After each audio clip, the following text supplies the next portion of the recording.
What's up, everybody? Welcome to the Fitness Stuff for Normal People podcast. I'm Tony. Over here is Marianna. And it is no secret the fitness industry, the one we're in right now, it sucks, period. Whether it's the corrupt multi-billion-dollar supplement and weight loss industry or the endless supply of influencers promoting anything to drive page views or put a dollar in their pockets. The bottom line is, we're not trying to provide just another fitness podcast, but actually change the fitness industry for the better by providing you with the knowledge and tools to give you confidence in applying the best possible training and nutrition, supplementation, and habits into your own life. Where today, we're mixing it up because usually we talk about something that we're going to refer to today as the outer game, right? Programming in your gym, nutritional strategy and science, everything on the outside. But today, we're talking about the inner game, what's going on the inside. Right? The inner game is consisting of motivation, discipline, self-control, having a fixed versus growth mindset. The inner game, arguably, and Marianna and I haven't even put numbers to this yet, is a bigger piece of the puzzle than anything else. Knowing what to do is never enough. You have to find a way to actually do it every single day, every week, every month, every year. And that's the hard part. Before we jump in, quick update on Spotify, pulling all the right moves. The Discover page just turned into a TikTok-esque looking thing to discover new music. You can also follow your favorite podcast like ours right up top on our page and drop us a 5-star review once you're there if you want to see us smile a little bit, because that's what happens when we read these reviews. And if you like the research aspect that we bring into each episode, make sure to join us on our premium membership in the weekly Fitness Stuff Research Review, where we dive even deeper into specific studies addressing individual nuances, showing you how to apply each aspect into your own specific lifestyle while teaching you more about how to read and interpret research. This Friday coming up, we have our monthly Ask Me Anything episode where we answer your own questions. It's a great time for us to connect. Tony and I really love it. So make sure you join. It's just $5 for your first month if you want to check it out. And yeah, we have the details in the description below. A quick note from our sponsor, Legion Athletics. We know that the supplement industry is incredibly broken and imperfect, which is why we really love partnering with a company that actually takes science and evidence-based research into account when creating their products. I am a huge fan of their protein. I just created a new smoothie recipe because it's finally warm in Boston, and their whey protein isolate is incredible for adding into smoothies because it doesn't leave that chalky consistency and it doesn't have a weird aftertaste. It's also just such an easy way to get in more protein. I'm noticing more and more people talk about, especially more women, I think, talk about how important it is and that it's actually pretty hard. Like, it's not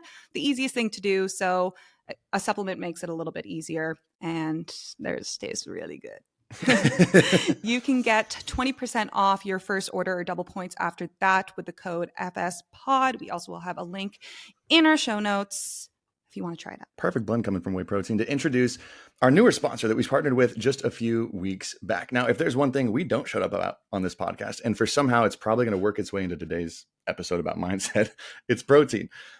Just because whatever goal you have, whether it's to lose fat, to lean out, to build muscle, to get stronger, or just live a longer, healthier life, protein is usually somewhere towards the center of what you need to be focusing on. And one of the most commonly asked questions we get asked about is, which type of protein should I choose?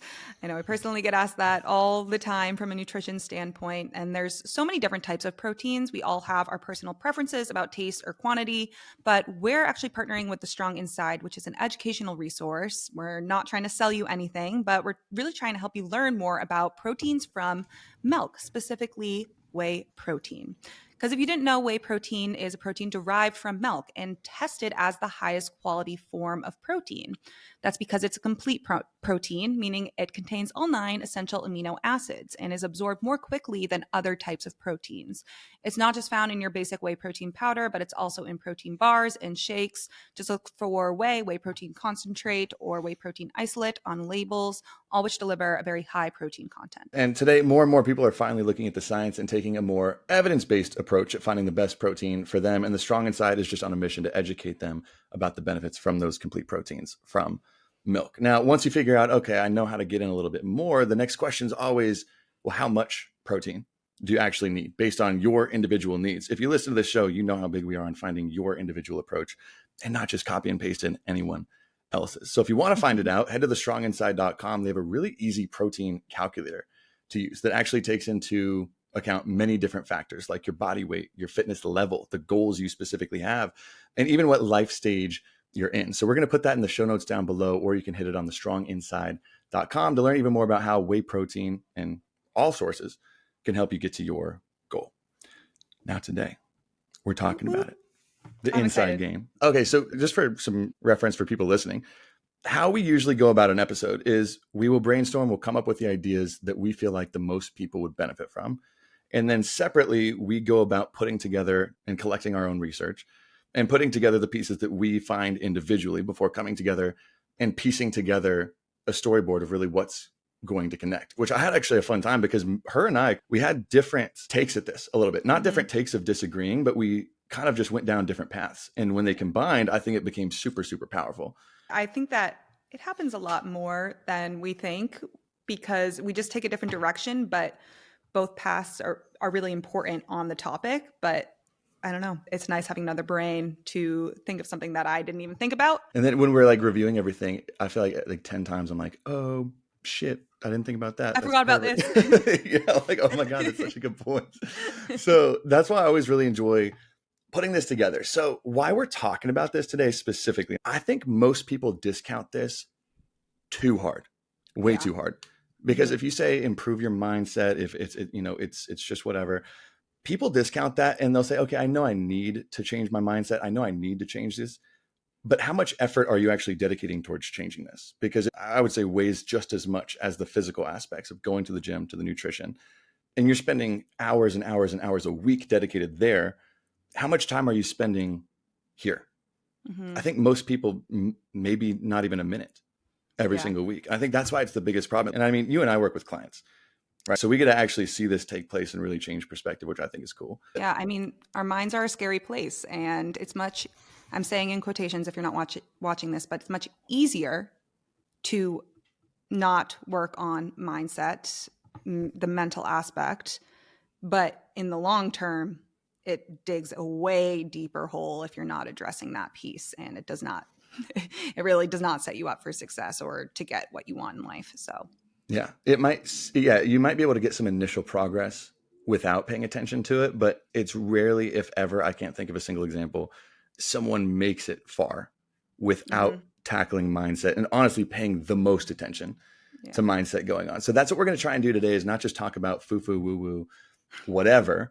We're going to address a couple of different things, right? We're going to address willpower and self-control first, about what it is, how we can use that on our side, and how you can strengthen it.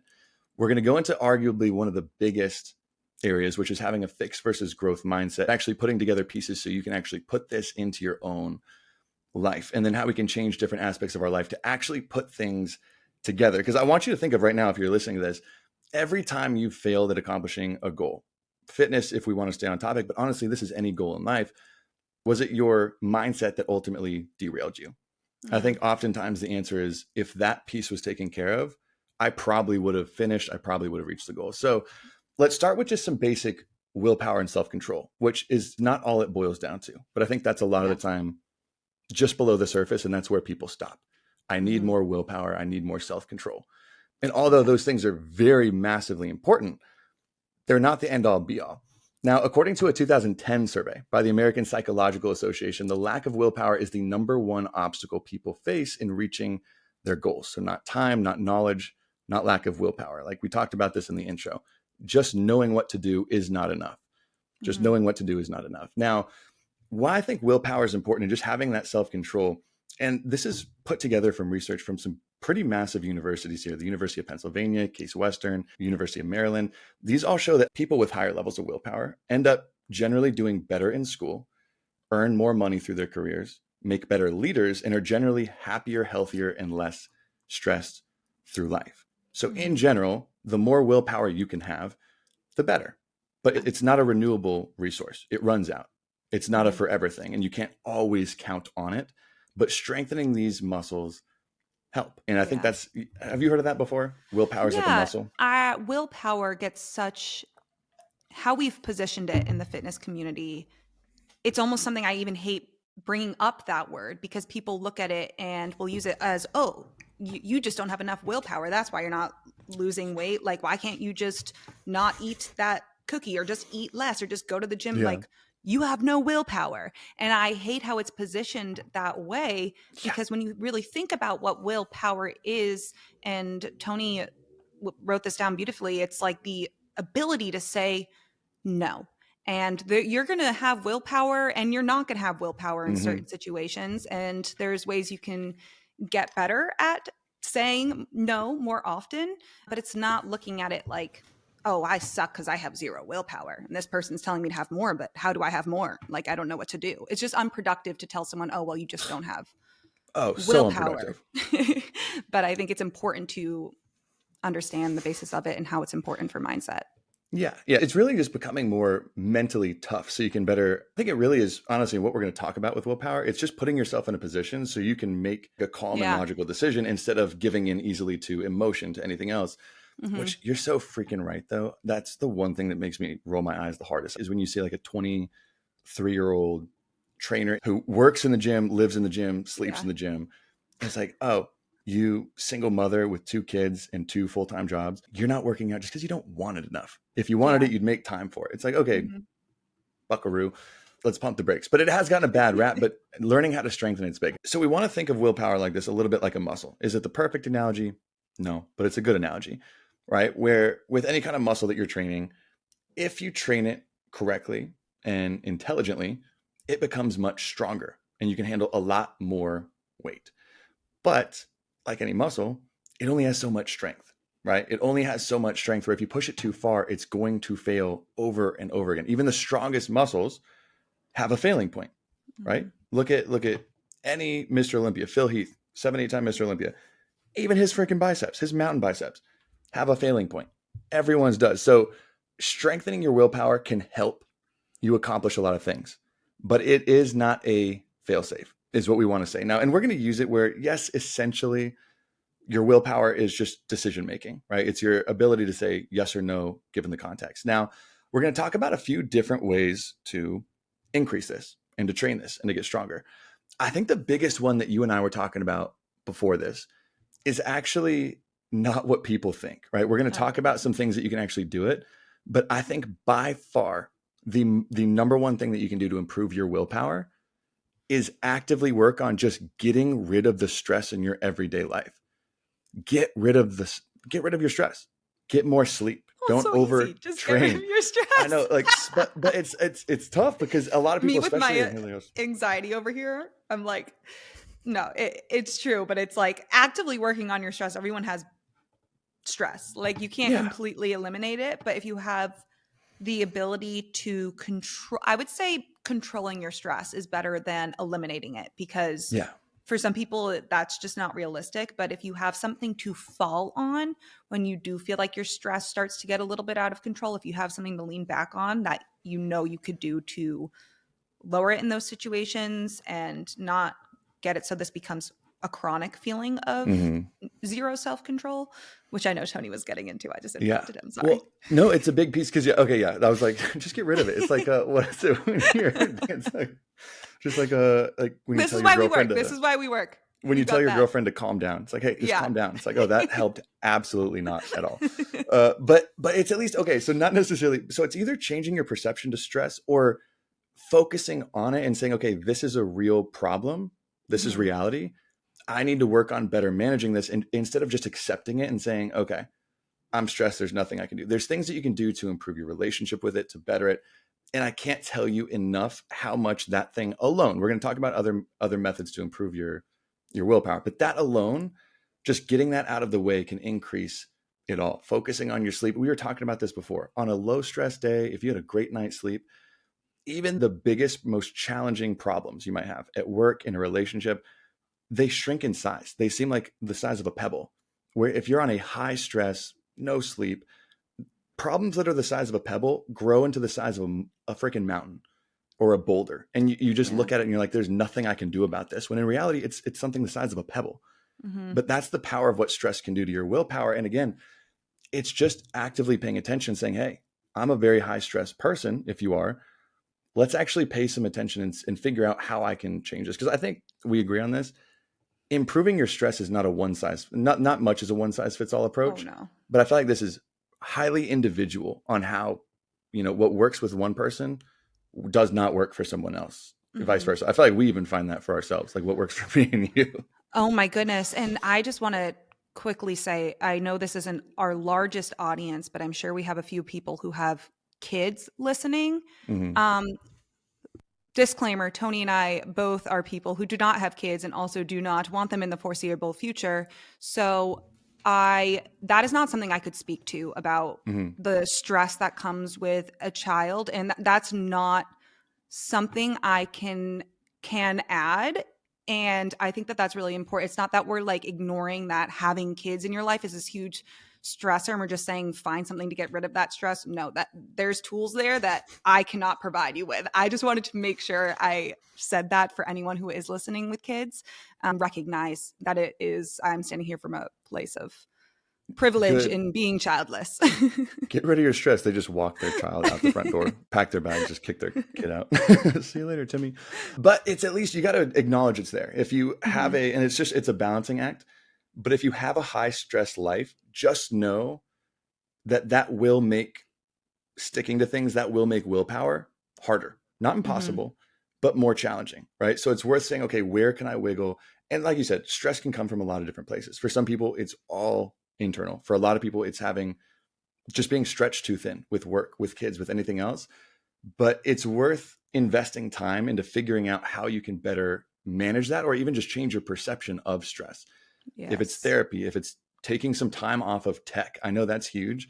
I was just telling you, I just finally put a freaking quiet time on my phone to where I can't access Instagram, social media, Twitter, TikTok, anything from 7 p.m. till 8 a.m. because I was noticing I was going to bed so anxious and waking up super anxious. And it seems silly to talk about, but it's because I would just sit there and scroll and my brain would have zero quiet time, zero time to think. It was just incoming. And I think I do a good job of auditing who I follow and what's coming in. But even that, just the rapid swiping, my brain was just so used to it. And I'm telling you, after it was a week ago, and just from 7 p.m. till 8 a.m., I've fallen asleep much easier. I've woken up and actually had way more clarity and energy, feeling rested, getting up in the morning, going to the gym. It's made a big time. So finding ways that could help, because I'm sure that helped a lot for me, but for others, you'd be like, this dude's a B word. Just get over it, right? Social media. But it's a big piece, right? Getting rid of stress is a huge piece. Yeah. It's massive. Now, if we look at willpower, how we can stack our days, right? So after we say, okay, let's start managing our stress, we can also look at things. And I know this is a coaching strategy you and I have both talked about, but willpower in general is highest in the morning and declines through the rest of the day, right? You wake up and it's generally highest in the day. So it's usually easier. And some people haven't thought about this or made it click. And some might be like, oh, duh. It's easier to accomplish the most challenging tasks early in the day. Do the hardest thing first. And this even works from like a work strategy. If you've got like 4 or 5 tasks at work today and one of them you're just dreading, do that first, because I'm an idiot and I usually put that to the very last piece of the day. And what should take 20 minutes of focus, maybe even 10, ends up taking 3 hours because I just procrastinate and go around it and I dance it. And I do it over and over again and it's stupid. So trust me, I'm saying this. I don't do this all the time, but look at it like your workday, right? Do the hardest things first. If you are someone and if you're like, oh, should I work out in the morning or that night? But you find yourself always missing it when you're in the night or missing half your workouts, maybe think about doing it in the morning and changing some things around. Because if you accomplish and have it when you have the highest willpower, you reserve the easier things for later in the day when it might be a little bit lower. I think that's a big tool that people can use. And that's just more changing the day. But I really wanted to talk about how to actually increase self-control. And this is something that really worked well for me. And I want to hear your take. And I actually first heard about it from Huberman, right? It's just simply delaying the quote unquote, the want as soon as it pops up, i.e. even the most mundane, small, simple tasks. Right now, I'm thirsty. So my brain wants to reach for my water, just catching yourself and saying, I'll do it in a minute, right? I'll do it later. Or myself for my cell phone, just picking it up and checking social media. You reach for your cell phone, just tell yourself to pause and just stop.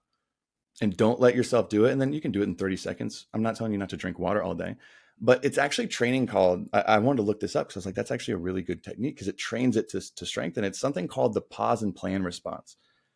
It's something called the pause and plan response. So if you can strengthen that 100 times through small, silly tasks through the day, all it really involves is simply pausing before you take an action. And all that does is it causes you to consciously notice what you're doing. So whatever you're doing then becomes a decision instead of just being mindless. And I think that is such a powerful tool, because we had talked about this with, was it Zach or Shane who we had on the show, when we were talking more specifically about even binge eating and things like that. I was just going to bring that up. Mm-hmm. The act of pausing and how powerful that can be, right? Yeah. Yeah. And my biggest pet peeve is when people say that binge eating is a lack of willpower, because one, that's just it is a mood disorder. Like binge eating disorder, it has to do with the neural pathways in your brain. It changes in how your reward pathway functions. So that just pisses me off when people say it's a lack of willpower, and anyone that's experienced that or is experiencing that, I think can relate to that. But a really effective tool, and again, it takes a long time. It's all about repetition with changing things that seem to be habitual and seem like you don't have much control over them. When you're trying to regain back control, it takes consistency and it takes time. So with binge eating, for a lot of people, you don't even notice the time between when you weren't binging and then all of a sudden you've ate a whole entire jar of peanut butter and you have no idea how that happened. Recognizing whether it is like starting to feel that urge coming on, and even taking 2 minutes to do some deep breaths to regain back that conscious control. I'm not saying that's going to stop a binge, but the first step is to create awareness. So at least we are aware that's going to actually happen. Maybe we aren't at a point where we could stop it yet, but now our brain is starting to realize that we have some sort of conscious control over this. Okay, over time, that will improve and we will be able to start to delay this action. So I'm going to give it 5 minutes. That food's going to be there. I'm going to go for a really quick walk, or I'm going to call someone. Over time, that urge, you will be able to recognize it and delay it so long that the urge is no longer there. And again, I'm saying over time, a long time. It can take a long time. But I think it's a great example. Yeah, it's through repetition. And that's why I love the example that Huberman gave of just doing the simple, small, stupid things. Like, again, if you're thirsty, it sounds insane that it's like, don't drink the water right now. It's like, what are you talking about? Just drink water. You're thirsty. But just that pause and making you think about it. It's powerful. And it's kind of like coming with the whole, like, ride it like a wave or fight the urge. Because I think a lot of people, when it comes down to, especially the nutrition aspect, I think the gym is a challenge to get to and ingrain, but I think the nutrition, most people argue, is the more challenging piece of it.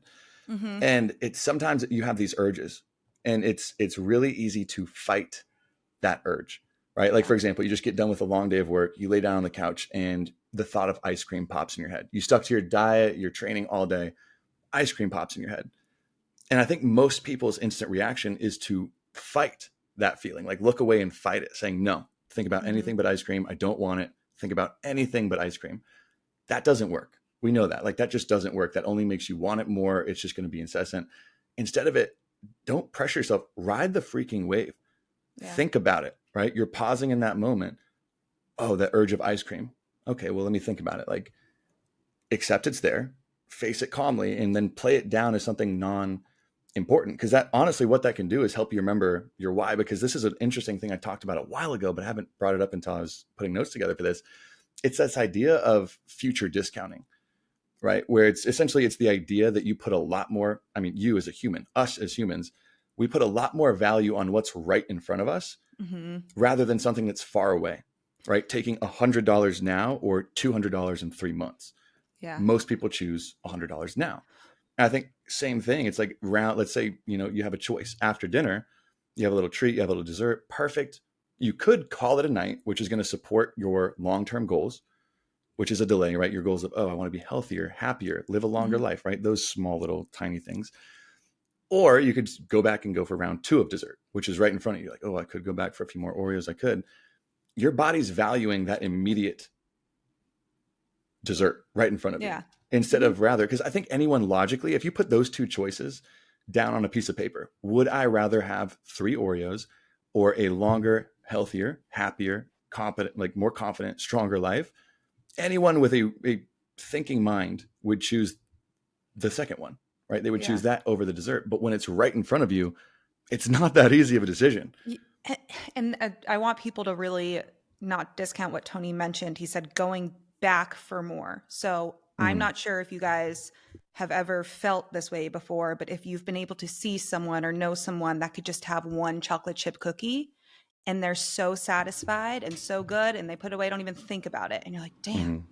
Or they keep a pint of ice cream in their freezer and have a little bit, forget about it. Forget that the ice cream is there and go back to it and have a little bit more and don't just crush the whole thing.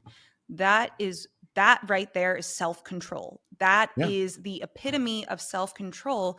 And it's all about being conscious in your decision-making so that making choices that align with what your values are and what you actually want is seamless. So if you do get home and you are very stressed out, recognizing that you are really craving ice cream and really, really want it and want to eat a whole pint, okay, cool. Let's recognize that. Let's also see, am I hungry right now? Like, is that why I want it? Or am I stressed? Like, where is this coming from? If I'm genuinely hungry, let's get something to eat. And if I still want ice cream, the ice cream's there. I can have a little bit of it. Yeah. So all of this is self-control and it is willpower. And because of how we have positioned the idea of willpower on social media and in fitness, nobody thinks of it like that. But yeah. Well, it's absolutely huge because that really boils it down is that self-control. Because guess what? The person, like, that was a perfect example because everyone's like, I'm just not one of those people who can just have 2 cookies. I have to have the entire sleeve. It's like, do you know why? Probably because you are fighting it instead of actually writing it out every time. Every time you fight yourself telling you can't, that's only going to make you want it more and crave it. And then the more you push it down, the more you're going to explode. Rather than the person with self-control, they're just approaching it like normal. It's not a good or a bad, right? Changing those definitions, but it's approaching it like that. That's self-control. So that was a good rundown, I think, that we wanted to put up before we dive into the fixed versus growth mindset conversation of how to strengthen your willpower. And I think, honestly, what a better way we could have introed that is like just redefining what it is, because it is, most people, I don't think, talk with the same definition of what we just used. Yeah. But it's a very powerful tool and a very powerful muscle you can train that, again, is only going to make this much, much easier or much, much more challenging. Yeah. So I think, and then really thinking about, okay, I know that this is really important. I understand why it is important now, but how do I become that person? How do I become that person that has this piece of self-control? How am I able to achieve what I want? How can I prioritize this from a mindset perspective? I think it's really important to understand, seeing as it is easy to forget how important mindset is our actions don't just come out of nowhere. We aren't acting without any thought or any feelings or any towards sort of emotion towards something. So how are our actions driven? That's the mindset. Mindset comes before acting, and then you get your results. So I'm going to give a few definitions. I thought here. You were going to go into the topic of free will. I thought you were going to say, because we don't have free will. I was going to my God, no. We don't do that. That's our so actions funny. We don't have actions because we don't have free will. Okay, keep going. Sorry. Stupid thought. But I think people don't make this distinguishment between a fixed versus a growth mindset. And this is what can really hold you back. So a fixed mindset is you believe your intelligence, talent, any other qualities are innate and they are unchangeable. So things about you cannot change. This prevents growth. It prevents skill development. Carol Dweck, who is a researcher at Stanford University, she puts a good example here with her students, and she does a lot of research on mindset. But she said that in a fixed mindset, students believe their basic abilities, their intelligence, their talents, they're just fixed traits. They have a certain amount, and that's that. And their goal becomes to look smart all the time and not look dumb. So to get by with just being who you are, you just have to get by and put up this front. Versus a growth mindset, that's where you believe intelligence and talent can be developed with practice and effort. Seeing failure and setbacks as an indication that you should continue developing your skills. Carol Dweck goes on to describe this as, in a growth mindset, her students understand that their talents and abilities can be developed through effort, good teaching, and persistence. They don't necessarily think everyone's the same or anyone can be Albert Einstein, but they believe everyone can be smarter if they work at it. This can be absolutely directly translate over to situations with weight loss. And people with a growth mindset, they're more likely to maximize their potential, learn from criticism rather than ignore it, overcome challenges rather than avoid them, find inspiration in others' successes rather than feeling threatened and comparing themselves to other people. And this gets people so hard when it comes to your fitness weight loss journey, because it is so easy to compare yourself and not think that you could ever be the person that you see on the internet. And I see it time and time again, and it's all mindset based. You can have a fixed mindset and a growth mindset in different areas of your life. Absolutely. And no one doesn't have some situations where they feel like, oh, well, this is just kind of is what it is for me. No one's perfect like that. No one feels confident in everything all the time. But it's how you develop working towards this growth mindset that really can get you to act in a way that is more towards the goals and the results you want. Sorry, I was laughing. I think it was just I think it was when you said this can just get people so hard, and I was like, that sounded a little funny. Oh, inappropriate. The way it come up. That no, it gets people but down. You kept going. It made sense, but that's why I was laughing a little bit. But I mean, seriously, that is what it is. Because if you were listening to us talking about willpower, if you were listening to us talk about self-control, and in your mind you're just like, that's great. Like, I'm just not one of those people. What is that? That's a fixed mindset. Yeah. Right. Realize you're choosing that. You don't have to choose that. You can have a growth mindset. So if that thought kept, because I know some people would say, oh, I think I have a growth mindset. And I catch myself on this all the time, where I would consider myself very growth minded. But sometimes I have to catch myself in situations that have almost been on autopilot just for several years, and just kind of course correct and be like, why am I not doing X, Y, or Z? And it's like, it boils down to, in that area, being fixed and just saying, oh, that's who I am. That's what it is. And it's like, wait a second. So I think everyone experiences this on some level or another. But if those thoughts were popping up in your head when we were talking about even just willpower and self-control, it doesn't come from me. It's not me. Yeah.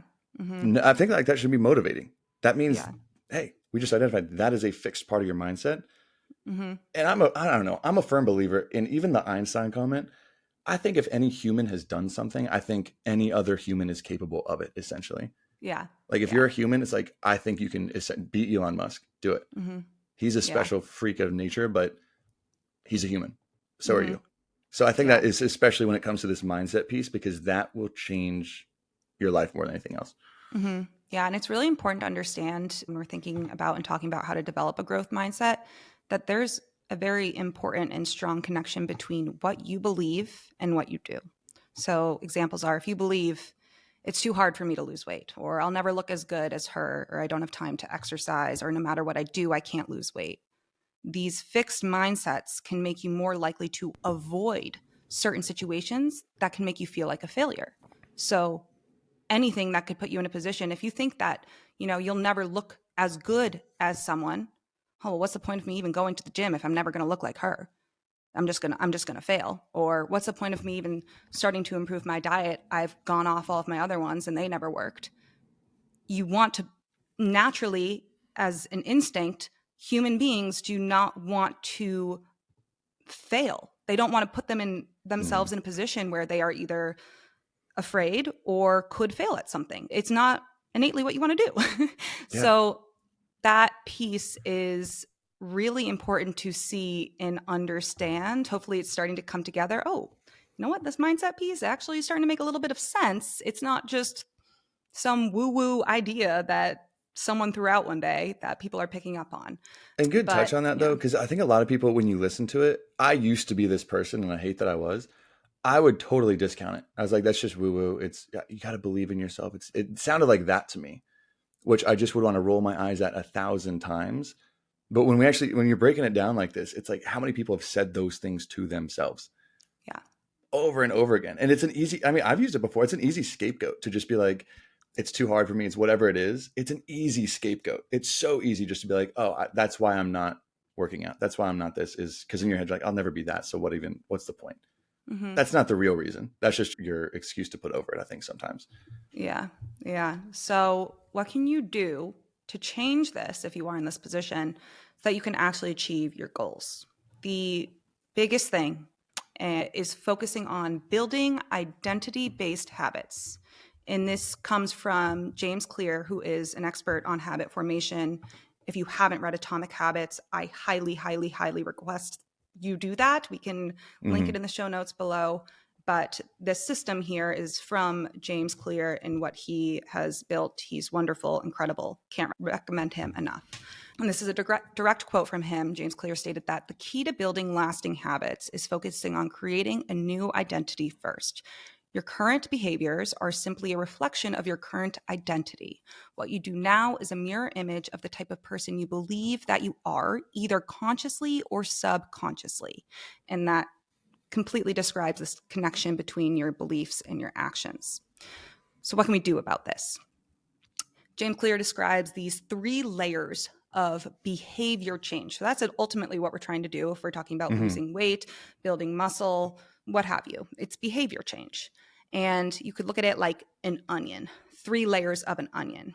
Layer 1 would be the outermost layer, which is changing your outcomes or your results. Like, I want to lose 20 pounds, or I want to lose 20 pounds in 2 months. That is an outcome-based change. Layer 2 would be changing your process. So implementing a new routine at the gym, meal prepping lunch for the week.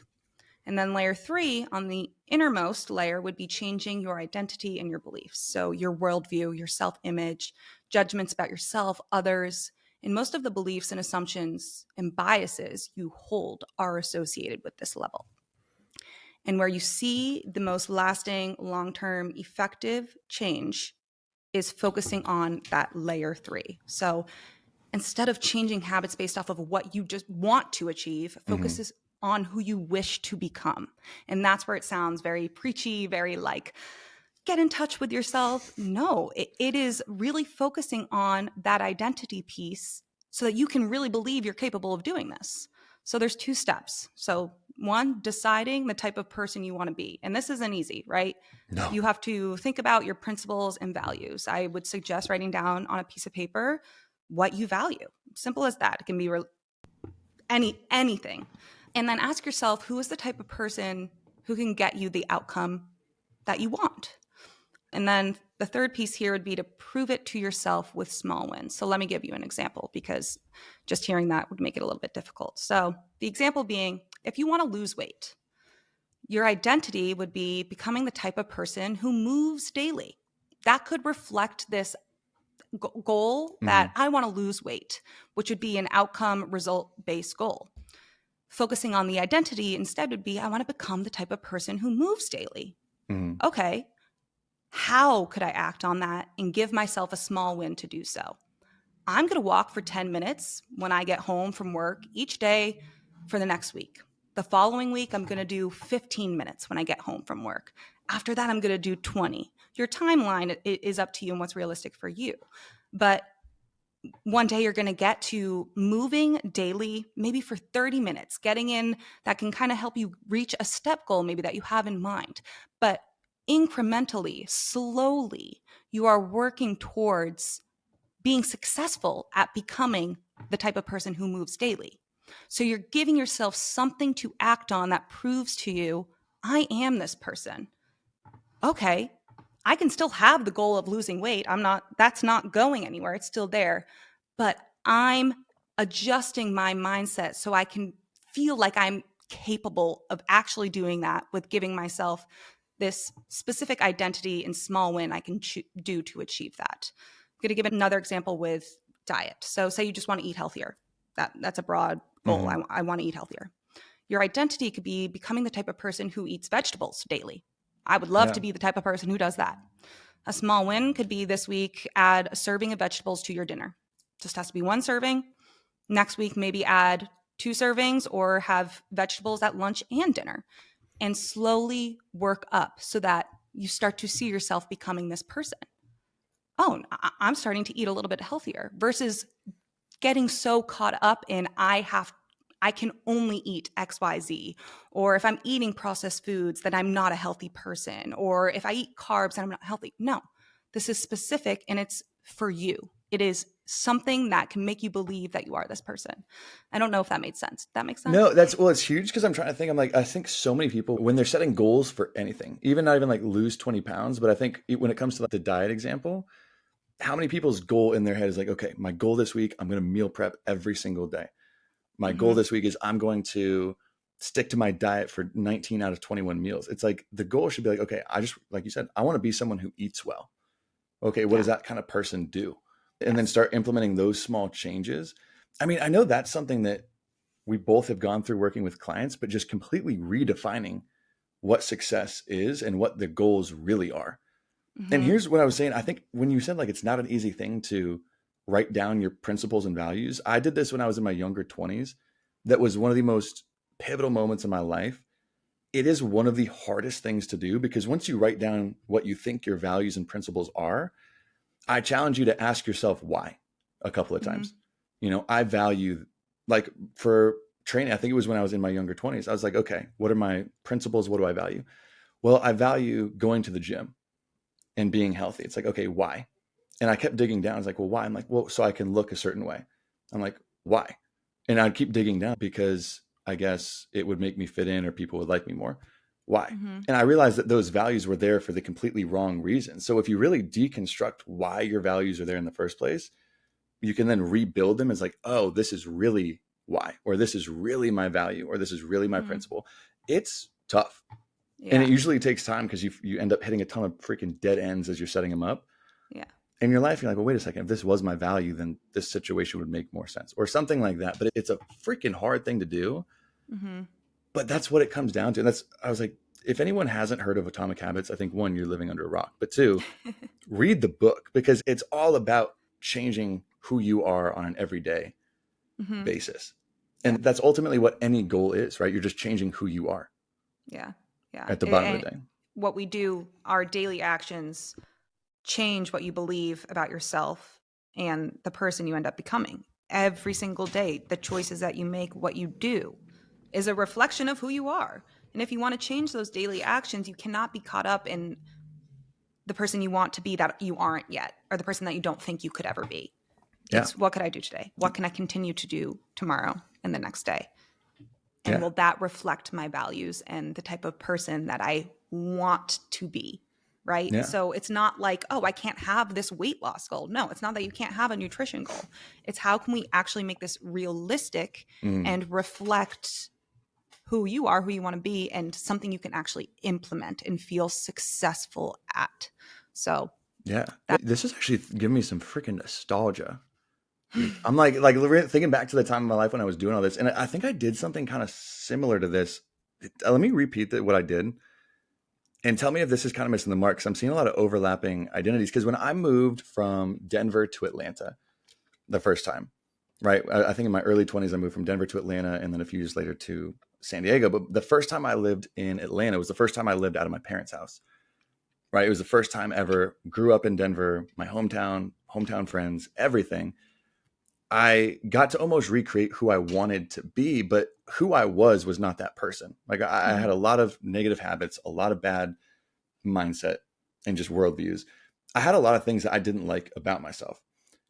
But what had helped me is because I couldn't just flip a switch and be like, oh, I'm now a person who values health over everything else. It's easy to say I want these to be my values, but actually making them your values is tough. And I know one thing that really helped me is I'd almost create a second Tony in my brain and be like, okay, this is the type of person I want to be. Not that I am right now, like accepting like, okay, I'm not this person. I'm not, but this is who I want to be. And I'd really spend time defining who that is. And then whenever there was a tough situation or a decision to make, instead of just giving in to whatever my urges were, especially when I was younger, I mean, a lot of people deal with urges today, going back for food, whatever it is, you have urges, but instead of just giving into that urge immediately, I'd say, okay, I'm going to do this or I want to do this. But if I was this guy, like what would he do in this moment? What would he do? And then it would be like, oh, he would just laugh this off and move away. He wouldn't even think about it. And it was even more funny. It was more building like who I wanted to show up as in like relationships and what I wanted my future partner to be like and stuff like that. But it was just going through all the childish things of like, okay, am I going to follow all these half naked Instagram persons? Like that's what I was doing. Yeah. And I was like, the person I want to be, that doesn't happen. Unfollow stuff like that. So if you ask yourself that, it kind of gives you a crutch. It's almost like that fake it till you make it belief, which I think is overused or misused. But it's that fake it till you make it to where it's like it's okay to not be that perfect person. But if you can define who that is, it's so much more clear what that person would do in all these situations. So you can start acting like that until you just become that. That's what it reminded me of, is because that was such a powerful time in my life. Yeah. Of just changing your identity. It's so hard. It takes so long. That's exactly it. That's also another great example. And I feel like and what people will do wrong with this, you'll take this information, at least one person will take this information and really find it valuable. And then all at once, everything has to change. Yeah. That will also set you up for failure. One small thing at a time, right? It's a slow process. And once things start to become habitual, okay, then we can move on to the next thing. But you're always going to be working at being the best version of yourself. That's never going to end. It's never going to end. Your environment's going to change. Your goals are going to inevitably change. But being able to adapt to that change, this allows you to do it better because you'll have the tools to be able to implement new habits that fit this new environment you're in or new life stage that you're in. Yeah. And that was one thing I was like, yeah, maybe I sound that too easy, but that was the process that took years. Yeah. That took years. So if you're hearing this and you're like really bummed about where you are now, I don't know. I think this is a powerful tool I use with clients all the time, but just redefining what success is in the first place. Success isn't being that person. Success is knowing who the hell that person is. And then that at least gives you saying like, okay, I'm going to try to be that person as much as I can. That's success. Because if you're just waiting on the day that you are that person, like you just said, like that's never going to happen. You're not going to have a finish line. I think I'm going to bring up one more example here just because I feel like binge eating is one of those pieces where people lack a lot of control, and it's also something not talked about enough because there's a lot of shame surrounded by it. And commonly the answer will be people expect that it can be a quick change when it's not. So like for me personally, to put that into perspective, I used to struggle with binging and purging episodes, and I didn't actually start to effectively implement any sort of change until I got rid of this idea that my number one goal was to not be a person who did this. Okay. Again, I wanted to not do this, but it wasn't realistic for me to jump from doing this to completely not. Yeah.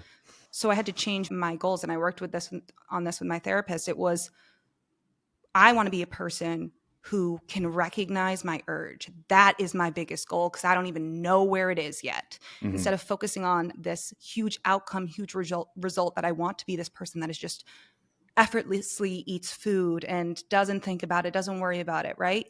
You have to break it down into what realistically I can do right now. What can I realistically work on and be successful at? So it's still easy forming these identity-based habits to start to slowly get lost in this result or outcome because you're not thinking about where you're starting from. So really think about where you're starting from. And even if it's as simple as I gave the walking example of walking 10 minutes a day, maybe it's just putting your sneakers on and going outside for 2 minutes and then coming back in, right? So you can start as low and slow as you want to.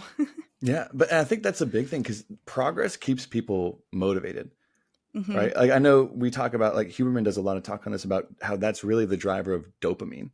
Right. And just having some sort of visual progress. So like in your case with the binging, right, it's no longer defining like progress is not binging because it's not going to be a flip of a switch. Or for some people, it's like progress is losing weight, the scale going down. Guess what? If that's your measure of progress, your motivation is not going to last very long because that's not always going to be something that moves forward. If something is good or bad, it's never going to be a flip of a switch. So defining and looking for other areas to define as progress is huge too.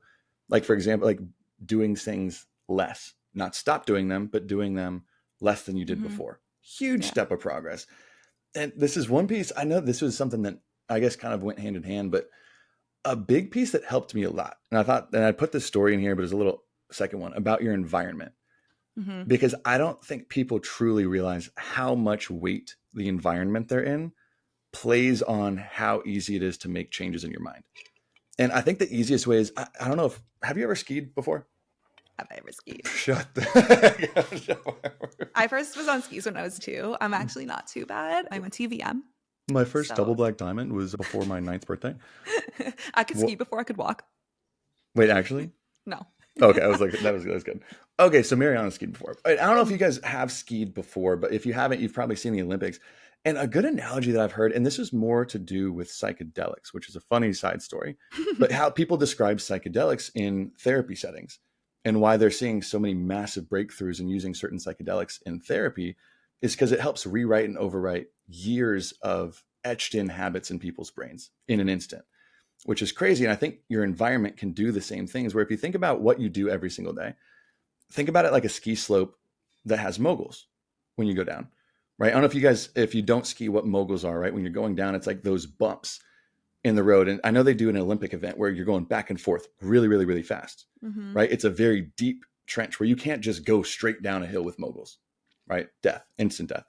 Probably not death, but that would just hurt really bad. You have Instant to go ACL in there. tear. Exactly. But how do moguls get there in the first place? I don't know if people take the time to think about that. How do moguls get there in the first place? They just don't, they stop combing that hill. Yeah. They stop resetting it every single night. They just let the natural ski paths take their place.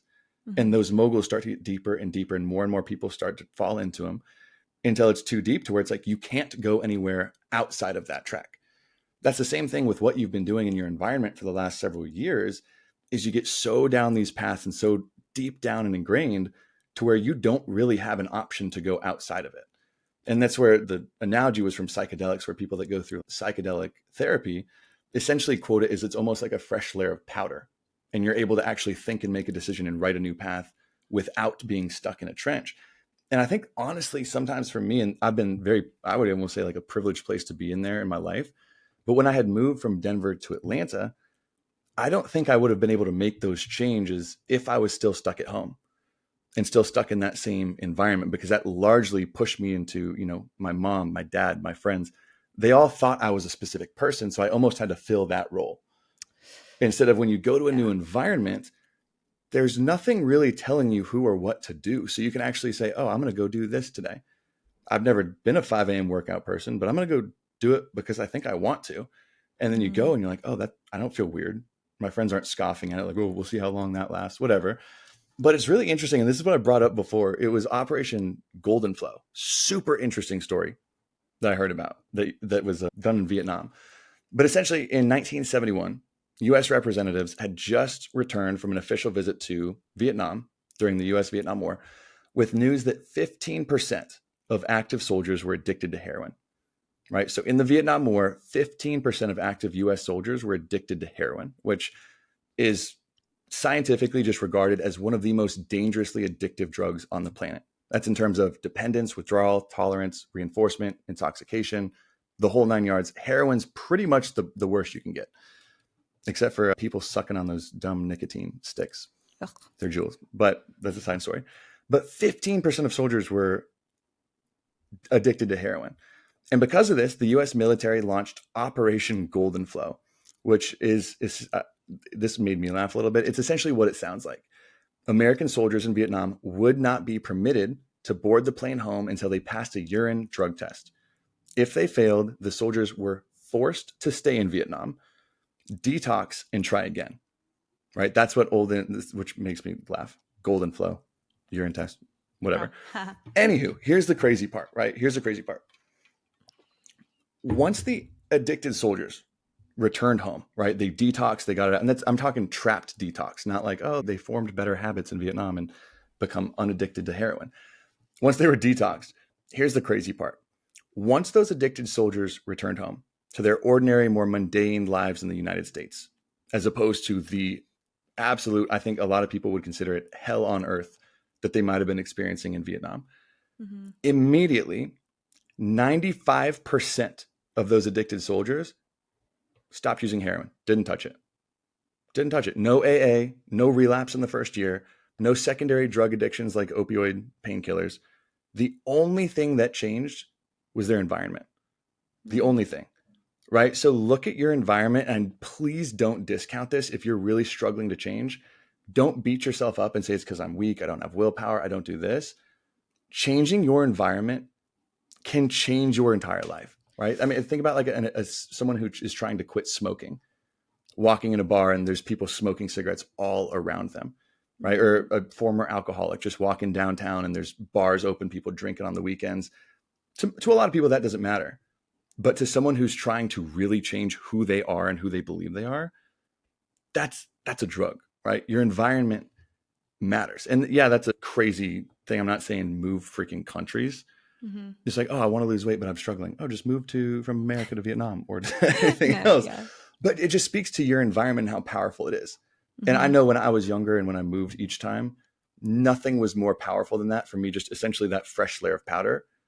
And it was effortless to rewrite exactly who I wanted to be. And it can also be temporary environments, okay? I just saw this TikTok yesterday, and I wish I think I did save it. So maybe I'll be able to put this guy's handle on. But he was talking about how it can be easy to get 10,000 steps a day. And it's all based off of the environment you put yourself in, and not the environment that you're constantly in, but your temporary one. One of his examples was, I'm going to the grocery store. Every time I'm parking at the furthest parking spot. Again, a temporary environment, but this environment you're building can get you an additional 700 steps round trip that you wouldn't have had. So it can be these small changes, right? If you can't pick up and move, which a lot of people can't just pick up and move, look about these smaller environments that you're in on a day-to-day basis and how you can adjust them the best that you can. Whether that's, another example could be investing in a walking pad. Again, some of them are like $300, but maybe we look at where we're spending in other places. Is it realistic? Okay, maybe I'm going to adjust this environment that I don't walk much during my workday. So I'm going to get a walk pad, or I'm going to start setting a timer so I can transition environments from working for an hour, and then I'm going to go outside and walk for 10 minutes, work for an hour. So again, thinking about that as well, that's also a huge piece. Again, they're different types of environments, but don't just think that we're talking about some large drastic change that you have to make. It can be, the smaller ones can also go a long way, especially when you think about if we're talking about movement specifically. I know this example I keep bringing up for whatever reason, but in America, you think about the built environment. So as the Industrial Revolution took off and we are continuing to just evolve, and as a country, it has become easier to not move. In America, it is so easy to not move. So how can you make that more difficult? I.e. parking in the furthest parking spot anytime you go anywhere, never taking the escalator, always taking the stairs. Maybe you get off a stop early at your T than you would have. Again, it is so easy to not move in America. Thinking about how you can adjust that. Yeah. And get creative. Because that was like, that's why I felt bad. I'm like, I want to talk about this environment shift and how massive those big changes of moving across the country or the world. But that really is just to highlight how much control your environment has. And that's why I like the drug analogy too. This is stated scientifically as the most addictive substance in the world. And people were able to stop at the snap of a finger because they changed that one thing. So dissect what your environment looks like. Yeah. Like Marianna is saying, dissect what it looks like. You don't have to freaking move, but dissect it and look at the pieces. What's helping me here and what's not? Yeah. And try and change those freaking pieces. And I think it's important to just note, when it comes to food is one of the hardest pieces, because you have to eat. You can't just eliminate it like alcohol or like heroin. You have that stimulus, that cue in front of you always. You have to. It's a necessity.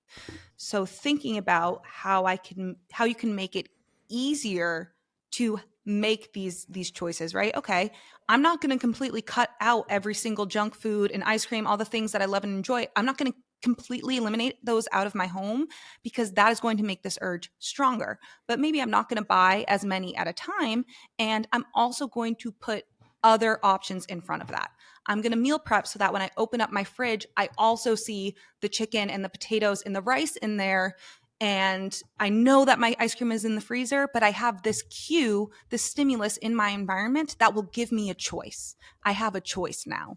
that I can make, right? So I feel like that's also an example I wanted to bring up, because with food, it is one of the more difficult ones, because it's not like you can completely cut out this thing of your environment. That was actually an interesting point that Ethan Suplee, I think I told you about him a while ago. He's a actor from My Name is Earl, The Longest Yard. I was on his podcast, American Glutton, and he lost, I think he was 530 plus pounds. And he lost all the way down to like 200. And he actually had opioid drug addictions too. And he actually made an analogy that you kind of nailed right there. And he was saying in real time, because I think you can be addicted to anything. And in his case, he truly felt addicted to food. And he's like, with any other addiction, with the drugs, it was much easier because I can just abstain from cocaine. If I have to quit cocaine, I can just get it out of my house, out of my environment, everything there. You can't just get rid of food. You need it to survive. So it's like, imagine someone's addicted to heroin in the United States or addicted to cocaine. And the treatment's like, okay, today I just want you to do a little bit. And we're going to keep the rest right there in the cabinet. Don't do that. But just have a little bit. Like, that sounds insane to anyone familiar with addiction. It sounds insane. But it's a real freaking problem to have. So we want to do this and wrap it up with the spot where we talked a lot about strengthening your willpower. And Marianna made a great point. All these things are doing, changing your environment, changing a fix versus growth. None of these things guarantee you're actually going to do it, because you still have to do the work, right? You still have to show up. You have to do everything there. All these things do is it just makes it easier or more challenging to do. That's all it does. If you nail your mindset, doesn't guarantee you're going to do anything, but it does make things easier. If you ignore your mindset, that doesn't mean anyone who's ever ignored mindset has never made meaningful progress. It just means it's going to be a lot freaking harder than it needs to be. And at the last piece that we've talked on, I think we've even done a full episode on this in the past. Correct me if I'm wrong. But before that, if you don't take time to clearly define exactly what your goals are, where you're going, and your why behind them, your driver. I think Jordan Peterson said this best, where it's kind of like the difference between like having a fuzzy goal and a clear defined point. Think of it like almost like a GPS. If you don't give it a clear destination, it doesn't know where to take you. It doesn't know what route to go. It doesn't know. You need a physical address, something quick. To where if you don't take the time to define why and don't have a lazy goal, and what I mean by that is, I just want to lose weight. What does that even mean? Like, do you want to lose weight? Do you want to lose fat? Do you want to be skinnier? Do you want to be stronger? What does it mean? Build out what the hell you want. And then the hard part is ask yourself why several times. Don't be like me when I was 20 years old, who I'm like, oh, well, I value working out. Why? And it ultimately got to the point of, I just want to look a certain way. That's not a strong why. Because when you take all these times and you have the pauses where it's allowing you to make these decisions, you're going to still be able to decide, do you want the urge, or what else is on the other side? What do you want? And if that want is not very clear, it's very fuzzy, it's not going to hold a lot of weight, and it's not going to be as clear of a choice as if you have, oh, you know what? I'm going to say no to whatever this urge is, because honestly, I've got kids and I want to play with them past 45, 50 years old. I want to be a big role in their lives. And this is what that person would do, right? Define your why. Because if you have a clear defined why, everything else becomes smaller. The urges become smaller. Everything else does. And I don't think that can go understated. So I like that little change up. So if you made it this far, thanks for sticking along. Hopefully pieces of this helped y'all out. But we'll wrap it up there. We'll say ta-ta for now. And we'll see y'all next week. Yeah. We'd like a catchphrase. We do need a catchphrase. Catch me outside. That's not it. That's not the one. That's not it. All right. Ta-ta for now. See you guys later. Eat more broccoli. I think somewhere in the middle of catch me outside and eat more broccoli. I think that would be good.